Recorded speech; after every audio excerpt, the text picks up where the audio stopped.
December 19, 1944. The war room at Verdun. Eisenhower looks at his generals. He has one question. How fast can you turn your tanks north?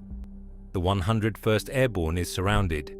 The German line is pushing deeper by the hour, and everyone in that room knows a slow answer is the same as no answer. Patton tells him he can attack in 48 hours, with 3 divisions. The room goes quiet. Moving 3 divisions across nearly 100 miles of frozen road in the middle of an active crisis isn't a military plan. It sounds like a fantasy. What nobody in that room knows yet is the unit Patton is already planning to put at the tip of that spear. The 4th Armored Division. A battle-worn outfit short 713 men and running on mechanically depleted tanks, now commanded by a general who had never led it in combat before that week. It's not the freshest division on the board. It's barely functional. And Patton is about to tell it to drive through the worst winter the Ardennes has seen in years and punch through a reinforced German encirclement. 7 days later, at 4:50 p.m. on December 26th, a single Sherman tank rolls through a blown gap in the German line at a village called Airdennes and makes contact with the Bastogne perimeter. The siege is broken. So how does a division running on empty pull that off? The 4th Armored didn't wait for the maps to be finished. They were already moving. Patton reaches for the 4th Armored Division. The Army's own records are blunt about how it happened. The 4th Armored wasn't chosen because it was the best. It was chosen because it was there, available, selected almost automatically, because the situation demanded a unit, and the 4th Armored was the one in the way. But Patton knew exactly what he was reaching for. He didn't want a fresh division that would follow the manual. He wanted the unit that was already so battle-worn, so ground down by weeks of fighting through the Saar campaign, that it had nothing left to lose but the road to Bastogne. What makes this a gamble isn't just the tanks. The division is short 713 men and 19 officers. That's not a personnel shortfall. That's a leadership catastrophe. In an armored division, losing 19 officers hollows out the chain of command from the inside. The men giving the orders at the platoon and company level are gone, replaced by green faces who've never run a tank through a frozen Belgian village under fire. On top of that, the 2 men now commanding it are essentially strangers to the unit. Major General Hugh Gaffey took over on December 3rd, just 2 weeks earlier, after the previous commander, John Wood, was sent back due to fatigue and strain from months of heavy campaigning. Brigadier General Herbert Ernest is new to Combat Command A. Neither man has led this division in a fight before. But in the chaos of the Ardennes, that hollowed-out chain of command cuts both ways. With 19 officers gone and higher headquarters issuing orders faster than anyone can process them, there's less red tape, fewer people to say no, and more room for a lieutenant colonel like Creighton Abrams to throw the playbook away when the situation demands it. What Patton is handing to 2 outsiders is a battle-worn unit with a shattered command structure and a roster full of holes. The order is simple. The situation is not. Patton's final instruction before 3rd Corps moves out is 4 words. Drive like hell. That's the entire directive. No contingency clauses, no cautious hedging. The men of the 4th Armored load up and start moving. The pace doesn't just break the men, it shreds the machines. Combat Command B closes 150 miles through frozen terrain to reach its assembly areas. When it finally cuts its engines and pulls into bivouac, the commanders open the journal and write the only entry they can: Mission unknown. They've just driven across half of Luxembourg in winter conditions, and nobody has actually told them what they're supposed to do once they get there. That's how fast everything is moving. The orders are outrunning the plan. The mechanical strain alone is brutal. The 8th Tank Battalion has 160 miles to cover. By mile 50, the 1st Shermans are already throwing tracks in the cold. By mile 80, more are dead on the roadside, engines seized, transmissions shredded by the pace. By the time the battalion reaches the Ardennes, 33 tanks are dead on the road, and not a single German has fired a shot at them. The tanks that survive the march are the ones that get to fight. The ones that don't are left in the dark on the side of a frozen road. And as the temperature keeps dropping, the math gets worse. At this rate, the 4th Armoured isn't just racing the Germans to Bastogne, it's racing to see if it'll have a single functional gun left by the time it gets there. The cold is worth stopping on for a moment, because it isn't just uncomfortable.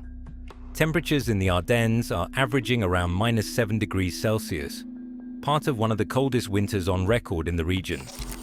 Mud that would normally slow a tank now freezes solid overnight and turns the ground into something closer to concrete. Fuel thickens. Engines take longer to turn over. Tracks crack under the stress. The terrain is already difficult under normal conditions, and these aren't normal conditions. 3rd Corps attacks at 6 a.m. on December 22nd. The 4th Armoured pushes into frozen villages, minefields, and roads that have been deliberately demolished to slow exactly this kind of advance. Progress through Christmas is slow and costly. The Germans are defending in depth, and every small town becomes its own fight. What keeps the division moving at all is firepower. When the tanks hit a wall, Patton's guns blow it down. Over 1,000 artillery pieces are working behind this advance, and every time the 4th Armoured runs into a village, it can't crack on its own. The guns do the work the missing men can't.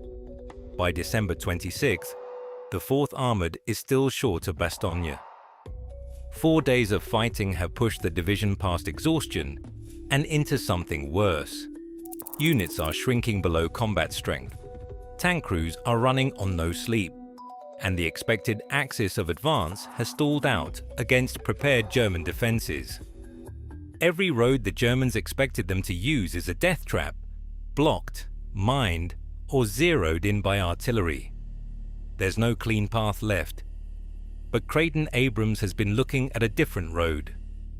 One so exposed, so close to the German line, that the Germans left it open, because driving tanks straight through it at speed would be suicide. Abrams was out of options, so that's exactly what he planned to do. 4 days of grinding through prepared German death traps had stalled the division.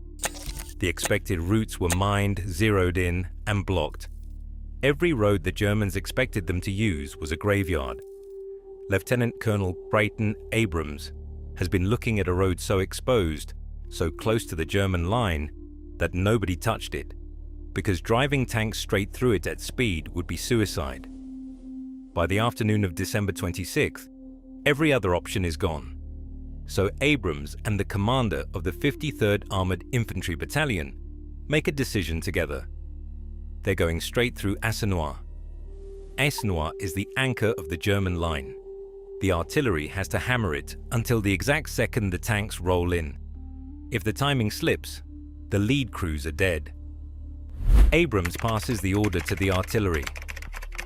Concentration number 9. Play it soft and sweet. The guns open up and hammer the village. Then the tanks go, moving fast, pushing through Assenois while German soldiers are still under cover from the shelling.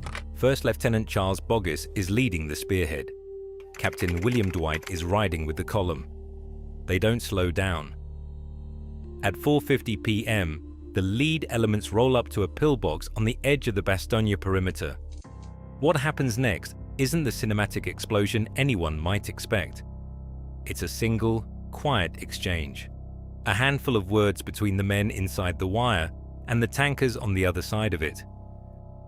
The 4th Armoured Zone records call that moment indelibly recorded.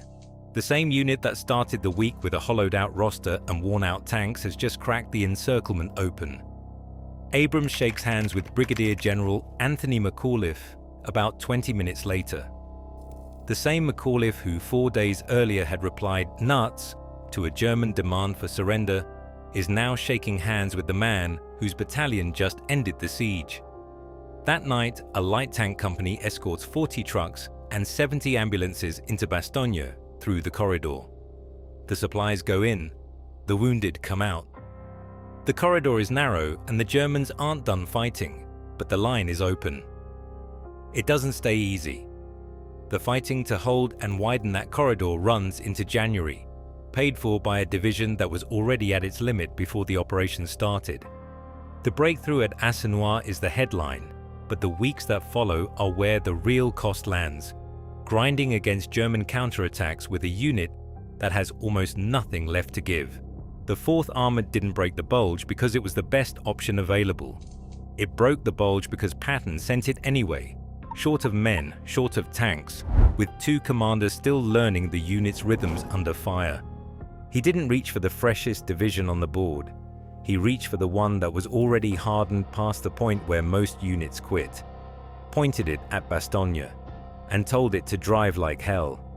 If you want more breakdowns of the battles that turned on decisions nobody saw coming, subscribe to the channel.